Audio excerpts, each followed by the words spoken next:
નમસ્કાર. આજના વિડીયોમાં તમારું સ્વાગત છે.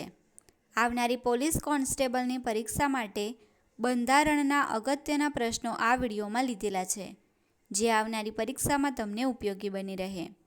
આ ચેનલ લાઇક અને સબસ્ક્રાઈબ કરશો, જેથી દરેક વિડીયો તમારા સુધી પહોંચી શકે. પહેલો પ્રશ્ન છે, કઈ સમિતિએ 9 જાન્યુઆરીને પ્રવાસી ભારતીય દિવસ મનાવવાની ભલામણ કરી હતી? Doctor L.M. સિંઘવી. બીજો પ્રશ્ન છે, પ્રવાસી ભારતીય દિવસ કોની યાદમાં ઉજવવામાં આવે છે? તો 9 જાન્યુઆરી 1915ના રોજ મહાત્મા ગાંધી દક્ષિણ આફ્રિકાથી ભારત ફર્યા હતા, તેની યાદમાં.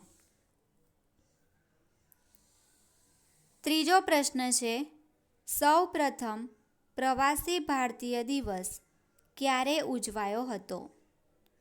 9 જાન્યુઆરી 2003માં.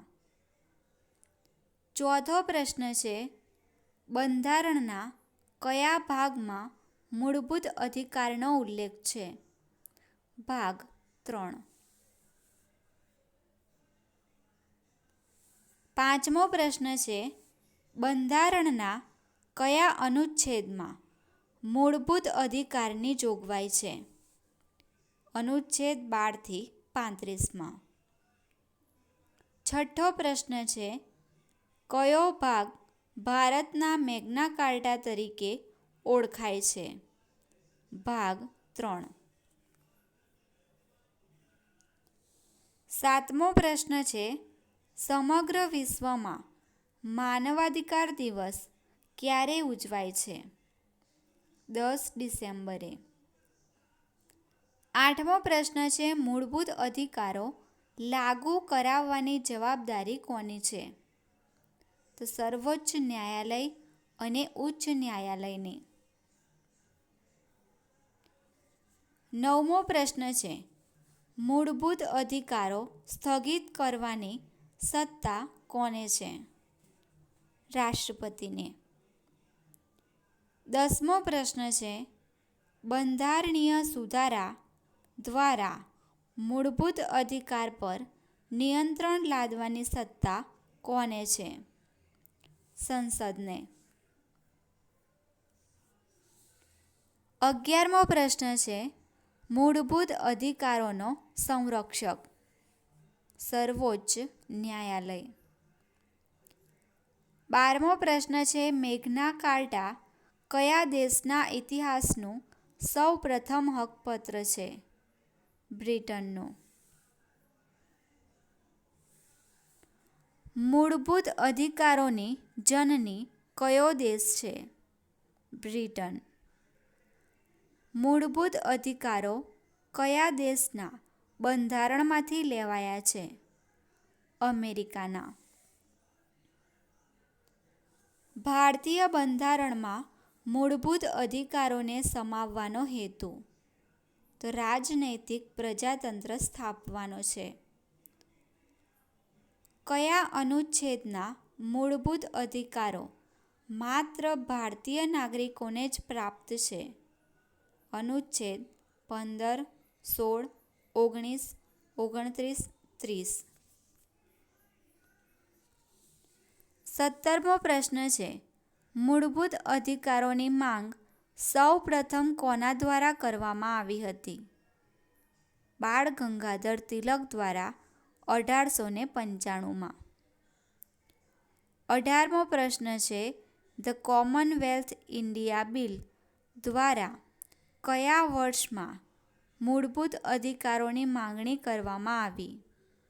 ઈસવીસન 1925માં એની બેસન્ટ દ્વારા.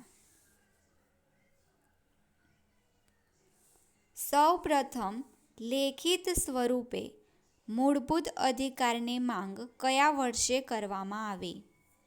ઈસવીસન 1928 નહેરુ રિપોર્ટ દ્વારા.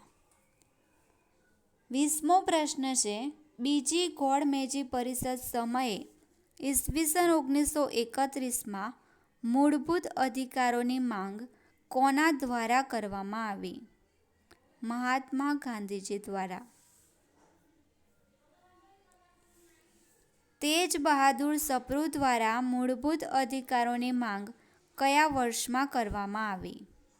ઈસવીસન 1945માં. મૂળભૂત અધિકારોના ભંગ બદલ ન્યાયાલયમાં જઈ શકાય? હા. કટોકટી સમયે કયા અનુચ્છેદ સિવાયના તમામ અધિકારો સ્થગિત કરી શકાય છે? અનુચ્છેદ 20 અને 21. બંધારણના અમલ સમયે કેટલા મૂળભૂત અધિકાર હતા? 7.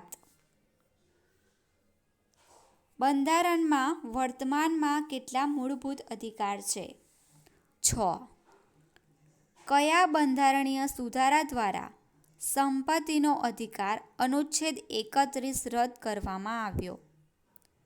44મો સુધારો 1978.